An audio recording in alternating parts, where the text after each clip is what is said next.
Assalamualaikum warahmatullahi wabarakatuh. Alhamdulillahirabbil alamin. Allahumma sholli ala sayyidina Muhammadin wa ala alihi wa sahbihi ajmain. Amma ba'du. Halo teman-teman, kembali lagi bersama aku Irmanur Oktaviani. Selama 7 menit ke depan aku akan mengajak teman-teman semua untuk membahas puasa dan semarak ibadah.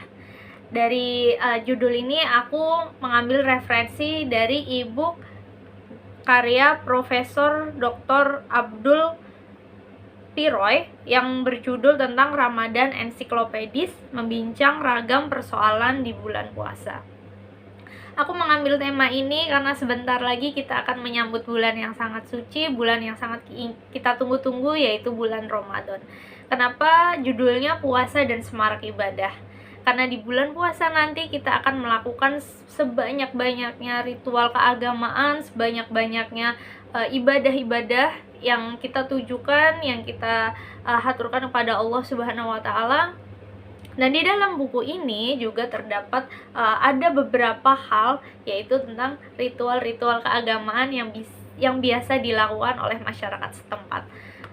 Nah teman-teman, ritual-ritual ini dalam konteks hal yang positif ya, bukan dalam konteks yang ibaratnya negatif misalnya. Ritual-ritual di dalam buku ini dijelaskan bahwa ritual tersebut merupakan hal yang biasa dilakukan oleh masyarakat setempat, di mana pola tersebut merupakan pola berulang dan dilakukan secara bersamaan. Contohnya, ketika memasuki bulan Ramadan, pastinya di masjid-masjid setempat diadakan kerja bakti untuk membersihkan masjid, ataupun ada namanya itu, kalau di kampung saya namanya adalah to-do list untuk siapa saja nanti yang akan bergantian menyumbang takjil-takjil gratis yang akan dibagikan ke jemaah-jemaah masjid, misalnya jemaah pengajian, jemaah sholat tarawih, ataupun imam, ataupun orang-orang yang membutuhkan gitu. Jadi itu merupakan ritual-ritual pola masyarakat itu sendiri. Tetapi kenapa disebut ritual keagamaan? Karena hanya terjadi di bulan puasa, yaitu di bulan Ramadan. Kenapa di bulan-bulan selain puasa tidak dilakukan? Bisa saja dilakukan, misalnya pada Jumat Berkah, tetapi ketika bulan puasa pastinya lebih spesial karena setiap hari pola-pola itu dilakukan.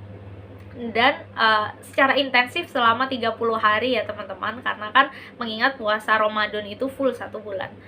Dan selain itu juga ada budaya-budaya tertentu nih. Nah, selain ritual-ritual keagamaan juga ternyata masuk budaya-budaya di Indonesia. Contohnya, ketika mau memasuki bulan puasa, orang tua kita ini udah nyetok ibaratnya buah-buahan yang nanti ini nanti buat pencuci mulut supaya saat buka puasa kita berbuka dengan yang manis-manis. Sudah menyiapkan kurma di kulkas, sudah stok kurma 1 kilo nih di kulkas. Jadinya ketika misalnya memasuki hari pertama bulan puasa, nanti kita sudah berbuka dengan yang manis-manis.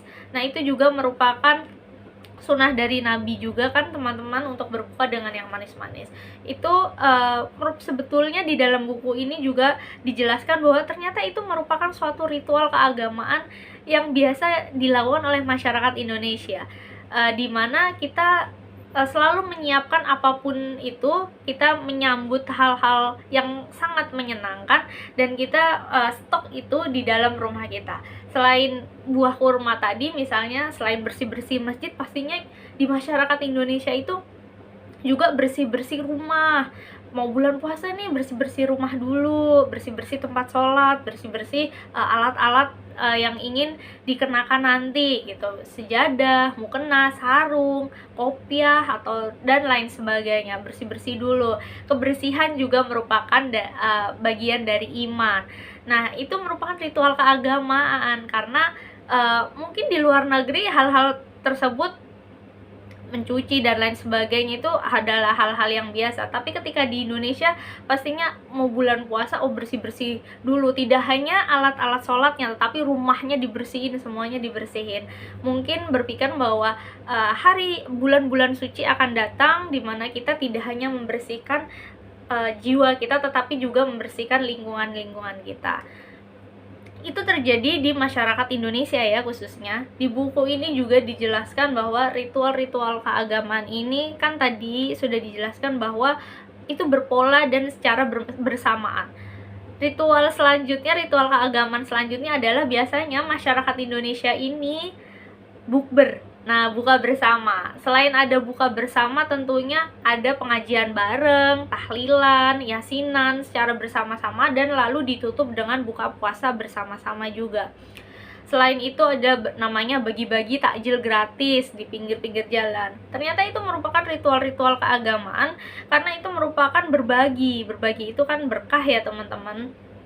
Dan ketika kita mengadakan pengajian bareng, yasinan, atau kumpul bersama sahabat-sahabat kita, itu juga biasanya kan ada kultum. Sebelum bukber kita mendengarkan kultum. Nah, kultum itu kan juga merupakan ritual keagamaan, tetapi di masyarakat Indonesia khususnya itu dibalut dengan silaturahmi, dengan canda gurau bersama sahabat-sahabat lama. Biasanya kan reuni atau apa kan pasti ayo kapan bukber, nanti pasti diisi dengan hal-hal yang positif.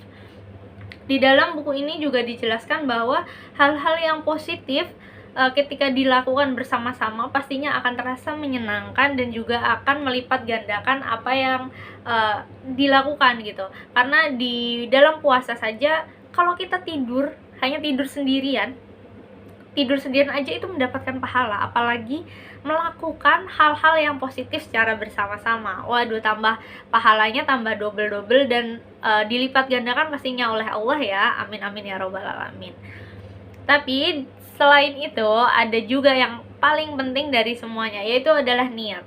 Ketika kita niat yang baik menjalankan suatu ibadah lillahi ta'ala, niat kepada Allah, ya Allah saya ingin menjalankan ibadah puasa ini dengan melakukan hal-hal yang positif bersama teman-teman saya niat ingin berbagi kebaikan sesama manusia. Insya Allah itu akan menjadikan ladang pahala untuk kita semua. Ketika niat kita terarah, niat kita tulus, niat kita baik, kita ikhlas melakukan semua itu, insya Allah juga memberikan pahala yang terbaik untuk kita. Nah, ada satu hadis di buku tersebut, saya izin membaca dari hadis yang diriwayatkan oleh Ahmad. Nabi Muhammad SAW pernah bersabda yang artinya, telah datang bulan Ramadan, bulan penuh berkah, maka Allah mewajibkan kalian untuk berpuasa pada bulan itu. Saat itu pintu-pintu surga dibuka, saat itu pintu-pintu neraka ditutup. Para setan, para iblis itu diikat, dan pada bulan itu pula terdapat satu malam yang nilainya lebih baik daripada 1000 bulan. Ketika bulan itu datang, bulan Ramadan datang, apapun yang kita lakukan akan dilipat gandakan, dan terutama kebaikan-kebaikan yang dilipat gandakan. Maka dari itu lakukanlah bulan puasa ini jadi ladang pahala. Jadikan bulan puasa ini dengan semarak ibadah yang terus gencar dilakukan, baik untuk diri kita, untuk masyarakat sekitar kita, dan pastinya niat itu kita niatkan kepada Allah Subhanahu wa Ta'ala.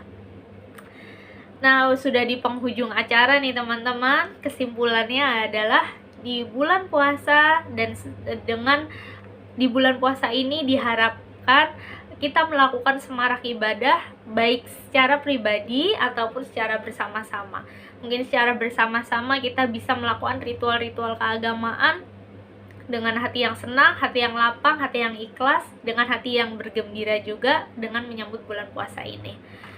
Sekian apa yang bisa saya sampaikan. Mohon maaf apabila ada salah kata, apabila saya sempat menyinggung perasaan orang lain atau menyinggung perasaan suatu etnis ataupun sara. Saya mohon maaf. Wabillahi taufiq wal hidayah. Wassalamualaikum warahmatullahi wabarakatuh.